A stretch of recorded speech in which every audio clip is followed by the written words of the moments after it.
Thanks for joining us on today's episode of High Flyers in STEM, Greatness Has No Gender, as we continue our journey celebrating women in STEM. This episode, we're shining a light on Beckman Coulter, a renowned company revolutionising medical diagnostics and life sciences in Ireland. I'm excited to have Sarah Keane, Senior Manager EHS, and Orlaith Lawler, Vice President of Operations, sharing their stories of leadership and innovation with us today. Thank you to our sponsors, HERO, a multi-award-winning company that specialises in financial success for contractor, freelancers and solopreneurs. It's a pleasure to have you both on the show, Sarah and Orla.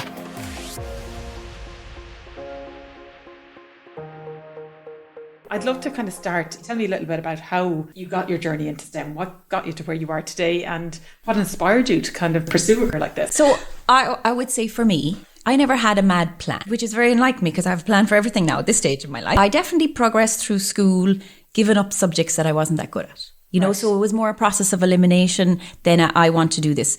Like at different stages when I was a kid, I wanted to be the Milky Bar kid. I wanted to be a vet. I wanted to be, you name it, no more than every child. I have to ask my own kids what they want to be. It changes all the time, right? But I was always curious about how things work and how they interact together in particular. So I think with that, through a process of elimination, you know, you gave up some subjects in school and you kept others. You obviously kept the ones you could do okay in. You know, we give up what we can't manage. And then in college, the same thing happened for me. So I ended up with a generic science degree on purpose when I started. And then every year I dropped a subject and got more specialised, ending up with biology and maths. And I think that was a process of elimination rather than having a grand plan. And that probably makes sense. At 16, 17, we don't really have a grand plan. No. I envy someone that does have a grand plan at 16, 17. Or you wonder, does the plan come true, right? Yeah. You know? Yes, exactly. Yeah. Where did your journey start? Did you go into research or did you go into the work environment after that, after college? So I ended up doing my PhD in UCD. So that put me into academia, into research. Okay. And then from that, I ended up going into working actually for Cambridge Diagnostics, a company in Galway, in the R&D department. So I focused on R&D first. And I think that actually ended up making me more balanced because I could appreciate that you can't just develop something funky, be the scientist playing on the table. It actually had to be transferable to manufacturing, which is a different nuance, I think, when you're thinking of how to put something on the table to move forward, to be actually used in reality. Yeah, definitely. It taught you, yes, the shiny bright thing is fabulous, but the shiny bright thing has to be able to be made and used and commercialised. It drifted you into then the operation side of things and made a real understanding for it. Yeah, and I still get a thrill, I would say, in watching all these raw materials and stuff that have no link to each other whatsoever, like bits of cardboard, salts, enzymes, all this. And then you can do a bit of magic, if you want to call it that, on the manufacturing floor and come up with something really cool that is good for people as a whole. And I do think that is fantastic. And how about you, Sarah? Very similar to Orla. I didn't really have a big plan. So for me, when I went into Leaving Cert and that time, I had wanted to move into the sciences, but what I had done when I was obviously 15, I didn't know what I wanted to do. And I picked business and I picked my home ec and I picked one science. And then when it came to the Leaving Cert then, a lot of the course I wanted to do, you needed the 2 science courses. So I kind of got a little bit taken aback going, what do I do now? And my brother had actually done health and safety in NUIG. And with that, then he was saying you've got a mixture of science, you've got engineering, you get a kind of a broad field of everything in it. And I decided to go into health and safety and follow through with it and worked in the food industry initially. So I came out of NUIG in 2011 and I was really fortunate to be put on a graduate programme. And it was a 2-year graduate programme and I was given the opportunity to fast track it in 9 months. And at 22, I was thrown into this EHS manager role and for a site with 800 associates at the time and worked in it, and it was the most phenomenal experience I ever got. It was like thrown right into the deep end, just worked with the most amazing team and mentors and really grew and learned. And it was a high risk industry that I was in at the time, in the food industry. And so then after the 5 years, I was really fortunate. I decided I was going to take a step back and go into auditing. And I started working for a certification body in Dublin. This company brought me all over the world. I travelled. I was in every corner. I was in Dubai, in Canada. And, wow. And you're still in your 20s? Still in my 20s. Was I 26 or 27 at the time? And going into all these multinational organisations. Worked with them for about 7 years. And I suppose it came to a point then where I wanted to get back into industry. I had done the auditing. I had learned everything I could learn from it. And I was really fortunate. I got to go into financial services, food, retail and STEM organisations. And I knew when I was going to go back into industry, I was like, STEM is where I wanted to go. I wanted to get back into it. And yeah, really fortunate that a position came up in Beckman Coulter and interviewed for it. And they're 18 months now. So yeah, love it. It's amazing. They're such a fabulous company. I just love it. It's so inclusive and just really enjoy it for sure. Yeah, you sound so passionate about it. Yeah, it's I'm brilliant. here smiling as I'm talking about it. I'm like, the journey was so wonderful. And yeah, some industries I learned, not for me, totally fine. And yeah, when it came to it, I'm like, this is where I want to be. I want to be in the science, the research development side, and kind of what Orla was saying, the people, the work, the most phenomenal minds that you will talk to. And yeah, it's been a journey. So it's been great. Can I pull you back to you said when you did your Leave It Cert and most of what you want to do needed 2 science subjects, so you had to pivot.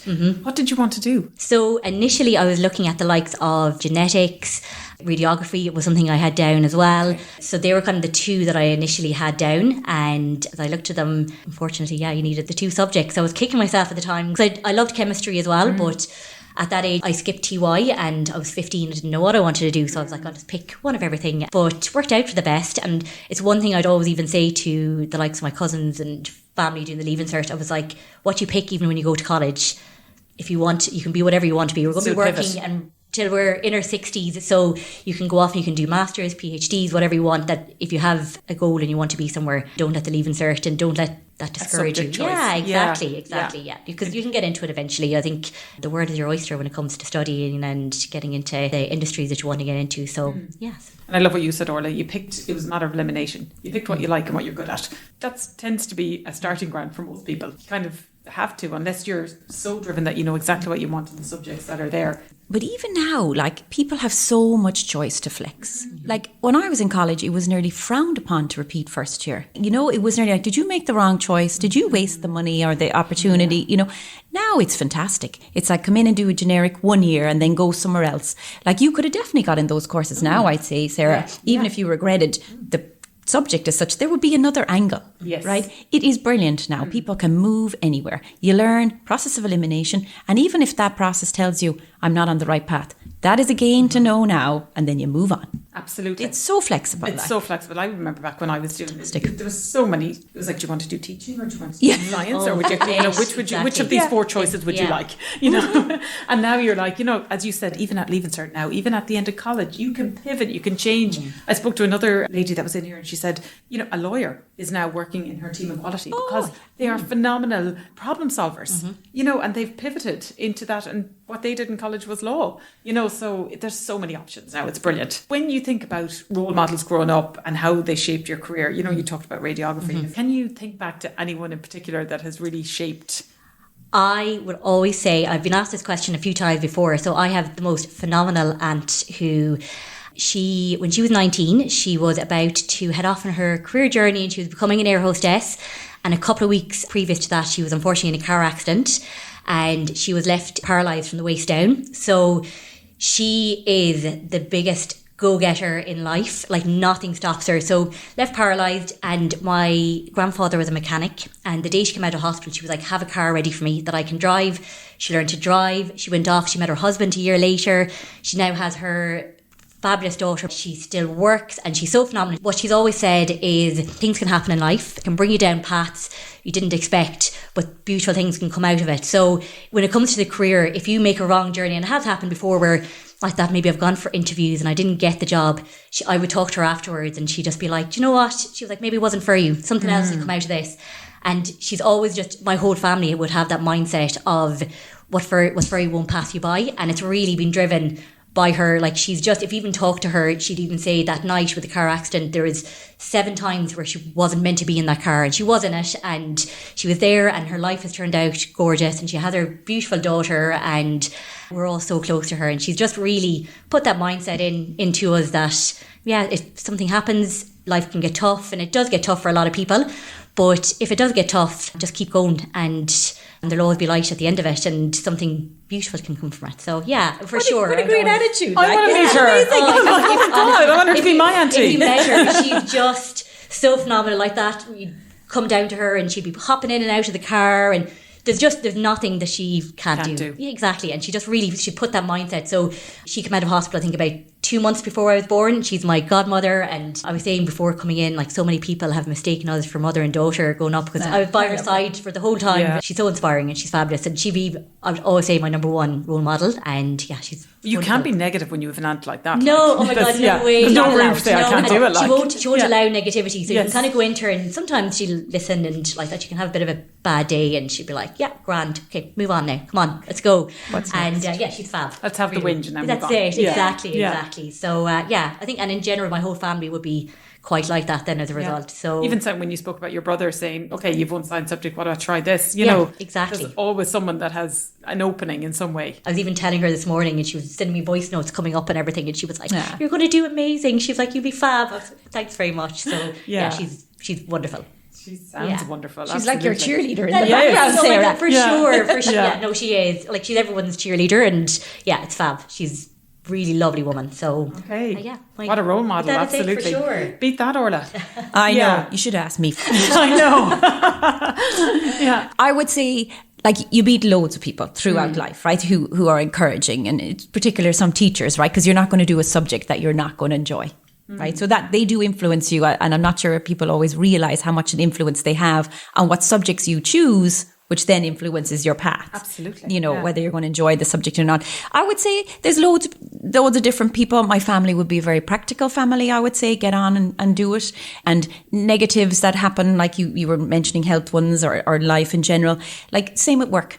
People remember, yes, there was a mistake happen, but I really believe how you behave after and how you recovered the mistake is actually what is remembered more than whether you caused it or not. Mm-hmm. And that is in everything that we do, whether it's your career twist, you didn't get a job you wanted, you did get a job, something failed that wasn't meant to fail, a batch went to the market, whatever.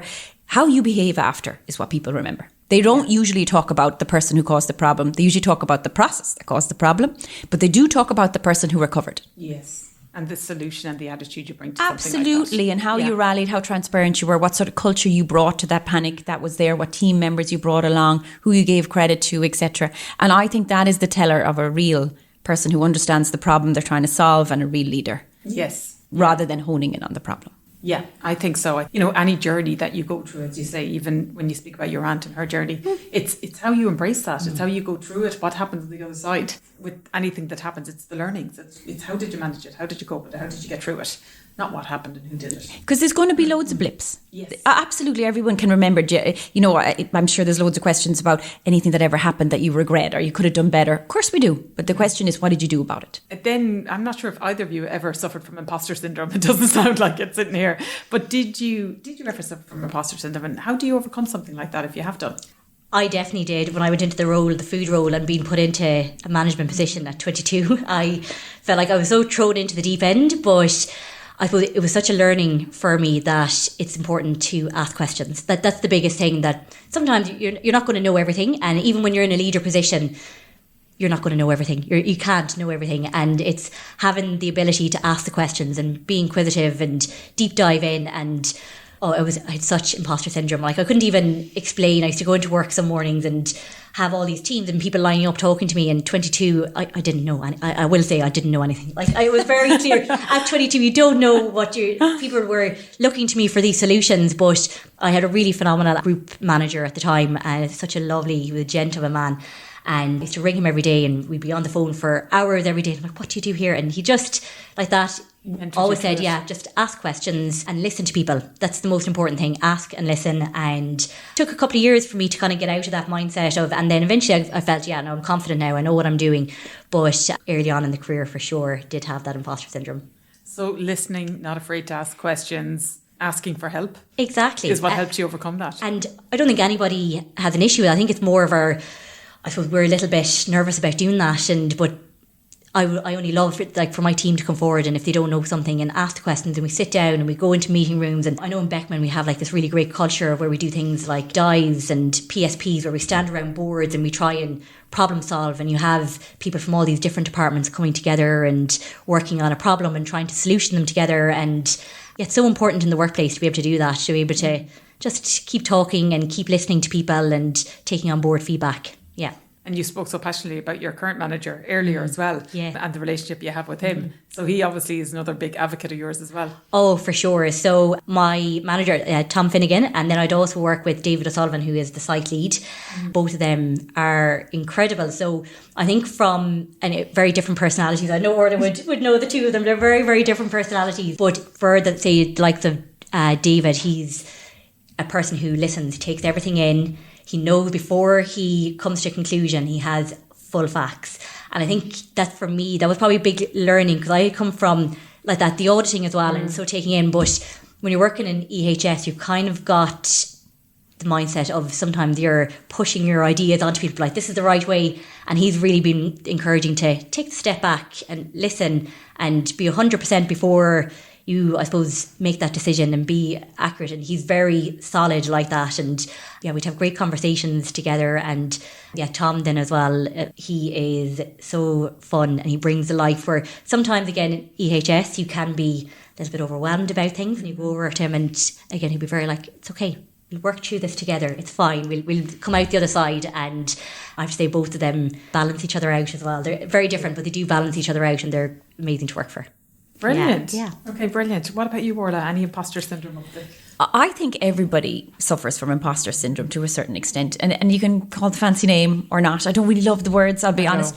I think it's more you're in a position that you're not comfortable in, so you doubt yourself, right? And everyone has done that. There's no doubt about it, especially if you're continuing to grow and challenge yourself, because if you're not uncomfortable, then you probably aren't learning, right? You haven't done anything that's out of your comfort zone.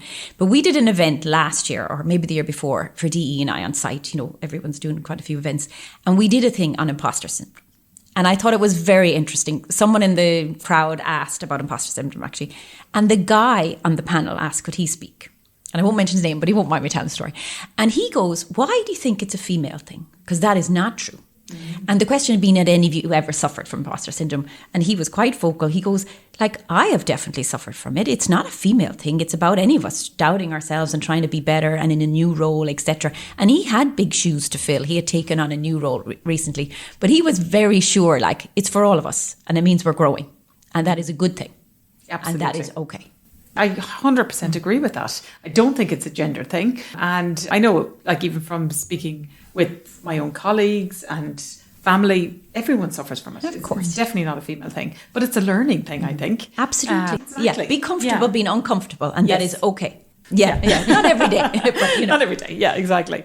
When you think about women in STEM, and there still is some obstacles, maybe in some industries more than others, how do you think these can be addressed? Or for me personally, I haven't actually come across any obstacles. Being a woman coming in, and even talking to my friends, I would have wonderful, incredible, intelligent women as friends, and males as well, and we just haven't come across it. We would often talk about it, and particularly, I know it is out there, but for me it's something that I haven't come across. There seems to be just more of a balance now, that companies are a lot more open to the right person coming for the job. I don't know if that was always the case, because you hear about it, but I would see in the last maybe 5-10 years, more and more companies we're talking to, and when the likes of when I was moving and I was interviewing at the time, it just seems to be best person for the job. Yeah, exactly. And maybe, and it just might be my inner circle and might be my friends, but we would often talk about this, and we've never come up against it, which I find blessed and so lucky for that it hasn't happened. Yeah. And I think in Beckman we would interview when we're interviewing role, we would interview male and female, but it's always the best person for the job, and we do give the experience to male and female for the roles, and give the opportunity and I suppose the learning of interviewing. But you'd always the best person. And do you find that there's more of one gender or another when you're trying to find that diverse interview panel? I know I had a role open recently, and I got a very mixed bag of people coming forward. So I think, did I have 10? And I actually had 5 and 5. I did have, I had 5 male and 5 female come forward for it, and we whittled it down. But again, I haven't come across it, but I'm not sure. Orla, you might have a different insight into it, but fortunately, no for me. So it's not something I've been overly conscious of, I would say, earlier in my career. But people would make comments, like I would have gone to different events and stuff, and somebody like, oh, how did you feel being the only woman in the room for the day? And I wouldn't have even noticed. But when people say it, usually the older generation, then you go, oh, okay. But for me to move it forward, it's a bit of a partnership. It's not just women. It needs to be the company, but we also need men to lean in as well. It's a 3 skew. Recently, I went to a school and talked about careers, and they all, when we started the conversation in the classroom, voted to become one career. But then 4 of us spoke, and then we redid the votes. And it was a total disperse and a lot more ambitious career-wise, shall we say, or putting themselves out of their comfort zone. But people need to own it as well, as in we need to teach our kids, etc. But this saying of you can't be what you can't see is very true. Because in that time, 4 of us spoke. We changed 90% of those kids in the classroom, what they were talking about. And a few have been in contact with their teacher since, to keep the momentum going, etc. So it's from the school level, but from home, your kids are listening and watching what you do. But then the companies and a partnership between men and women. We need it all to lean in. It's definitely much better than it was. Has it done me any harm? I would say no. But is that because I was so naive in a way? I was just bulldozing on with what I was doing? I don't know. But we all need to be conscious of doing better. And to me, it's inclusion of all. The male-female thing I find a little bit over, including girls. That's not right either. For us, it's a case of in different departments, we've got too many females. So we actually need to recruit males. Yes. Right? It's not just we're going after females. No. Or even when we have schools sometimes come onto the site, they're like, we're going to go after... I was like, no, we're not. We can go after the whole class, or we go after a disadvantaged school maybe, or something. Like, it's to educate all, because we need all to make a real change. Absolutely. And it's education of all, and that's what makes the change. Yeah. And behaviours then create into work and in your own house, etc. We can put all the policies in place, but if it's not the norm to take them, for the man to take it or the woman to take it, then there will still be this segregation. Level playing field from home. Absolutely, Yeah. A lot of focus is on well-being and finding balance. How do you find balance between work and home? So I actually think I like being busy. Maybe that, I actually don't mind, but my relaxing time might be very different than Sarah's or your relaxing time, right? What I find gives me headspace. I have a young family at home. I actually found when I went back to work, the amount of people going, how are you managing? I managed even better because I went home, I had to switch off, and I was quite happy to switch off. And if I had to do a little bit that evening, it was after, when everyone was in bed and sleep, and your reaction time, your initial stress levels were all the way down. I've actually found it one of the more peaceful times because you had that balance going on. So I would say you definitely need to have your other interests. You switch off for a few hours, but what works for you mightn't work for me. And that is okay. People sort of compare themselves to each other, I find, or friends, like Sarah saying to me, different people have a chat. And I know some of my friends are like, God, you're always on the go. And in my head, I'm like, but I'm happier doing that. What you're doing wouldn't suit me. And that is okay. Like, know your own boundaries and do what's right for you. I think I'm quite frantic as well. I'm always on the go and I need to be busy. And the kids see that. They're quite busy as well themselves. It's about what works for you. It's finding your own balance. As you said, it shouldn't be the same for anybody. You've got to figure out what that is for you individually. Would you agree with that, Sarah? Yes. My friends would mess with me a lot where I have this whole new personality where when I started Beckman, I read this book, The 5 a.m. Club. So I get up every morning now at 5 and I get to the gym before work. And I'm in work for 8 a.m. and I've got my hour gym session done and I've been on the cross trainer, but my friends would be like, that's your whole personality now. I'd be telling her in work, I'm like, I went to the gym this morning. And like, you don't have to tell people about that. But for me, the mornings I don't go to the gym before work, I'm kind of not coming in. I'm a little bit groggy, I'm a bit slower starting in the morning time. I'm not like sharp. And then, so I just love having that bit of getting up early, having my me time, do my hair, do my makeup, coming out of the gym, having my lovely shower afterwards. And then it's only about 20 minutes from work, the gym that I go to. Mm-hmm. So we're quite rural in Beckman Coulter. So 20 minutes would be relatively close. And yeah, just love getting up. So 5 a.m, I'm up, I'm out, I'm on the gym floor for 6 and then have my lovely shower and I'm into work then for 8 and really helps me for the day. And then after I come home from work, then it's just, I can chill, I can just relax, put the feet up, I can put on my TV, do my little bit of laundry, whatever it is, and just not have to be thinking about that side of getting the exercise in because it's all done. And yeah, then bed early and up early, yeah. Joy of the 5 a.m. club, there's nobody looking for you. 5 p.m, there'll still be people looking for you. that is it. So I you've got that headspace. Yeah, there. I love it, and I do if I take a week off, say for it, because things happen, or you might be traveling with work or at different events or things where you don't get to do it, and I really do feel it. Like I feel the difference where I just don't have that energy. I'm lacking energy, and even routine is really important. I'm such a person of routine. I need my routine. If I don't have it, definitely I struggle a little bit. Yeah, that would be I'd be similar. I crave the switch off time every now and again, but by the time I have like 3 or 4 days, I'm like, oh, okay, my routine is really important to get back into now for again. sure, yeah. And I love my little downtime. I love travel as well. Yes. So it's important to kind of step away from the routine as well and not be so rigid with it. So yeah, any opportunity to hop on a plane, I'm there as well. Brilliant. You know, we spoke about encouraging from the home, and I 100% agree. 24% of engineering graduates are females at the moment. Now that's good, because back in 2018, 2019, it was about 12%. So it's going in the right direction, but it's still probably not where it needs to be to give that gender balance that you were speaking about for having 50-50 on your interview panel. If you were to think of initiatives, I suppose, that would help close that gender gap. And, you know, we can talk about females in engineering, but we can also talk about males in quality or in HR. Like, what kind of initiatives would you consider? I know Orla was talking about going out to the schools, and I had mentioned earlier as well about making that decision when you're 15 and picking the choice subjects and not really knowing. And I suppose maybe more programs around that with the people who are picking their choice subjects going into leaving cycle, having companies come out and meet with them, and maybe like bringing them into companies and letting them see what engineering industries are like and STEM is like in general, and letting them get exposed to it a little bit earlier on. Because even for the life of myself, when I was picking a career, I think I got 1 week work placement 5th year and didn't end up picking it up. As occupational therapy was what I was thinking about at that time, and didn't go down. It wasn't for me that 1 week, but that's all the exposure I got at the time in school. So I think if we can maybe a little bit younger, have people exposed a little bit younger and open their mind a little bit more to STEM from maybe the age of 13 to 15, to give them the opportunity to pick those subjects and then move into college and I suppose lean into it then, yeah. So that's... Yeah, definitely. Exposure. We need to do a number of things, I would say. So for me, if it's 25% around that, I think, so that's the number we should be targeting if you're going to set a target, right? You can only be what's around you, right, to a certain extent. And then you try and influence what's around you as well. So first of all, that'd be a target. Then you influence what's around you.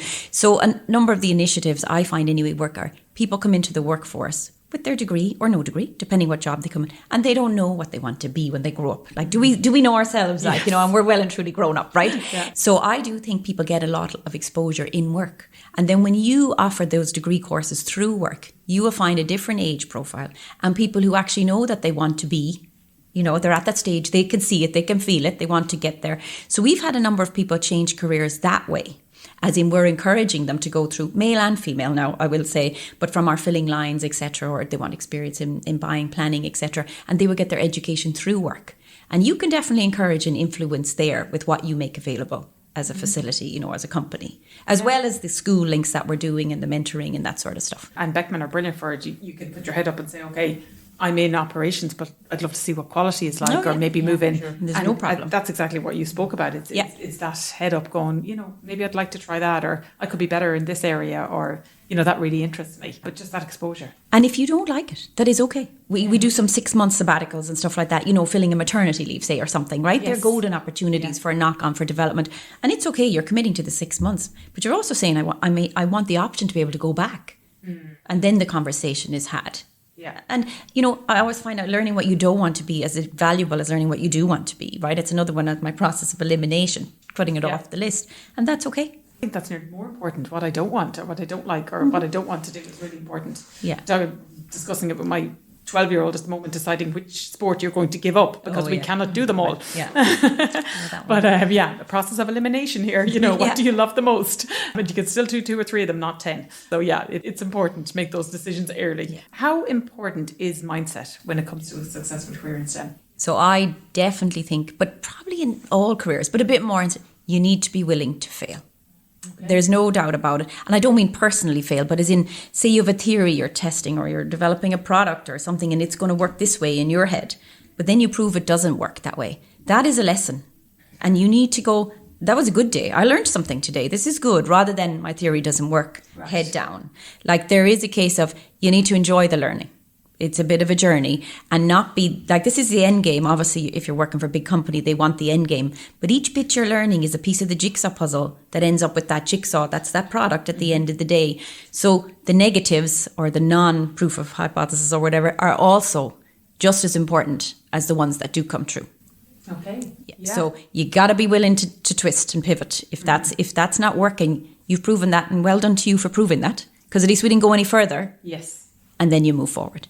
I actually would have a very similar answer to Orla, where thinking about this driving up in the car, and it's With STEM in particular, it isn't about never failing, because you have to experiment and you have to learn and adapt and grow with it. And that's the mindset you have to have in STEM, is that similar that things will go wrong, or you might not get the result that you want. And it's been having that adaptability to learn from it. And I know we spoke about earlier about bouncing back, where if something happened that goes wrong or there's an error, it's having that, being able to drive your team and be able to focus your team that, okay, this happened, this is what we have to do next, and being able to encourage them to keep growing and to learn from whatever error happened or whatever project didn't go as planned. And it's just moving the team forward and having that mindset and letting them know, okay, this is okay, it's fine, isn't ideal, but we can grow from this and we can get better and we can do better the next time. So for sure, and particularly in STEM, it's really important. Yeah, for so those qualities of resilience and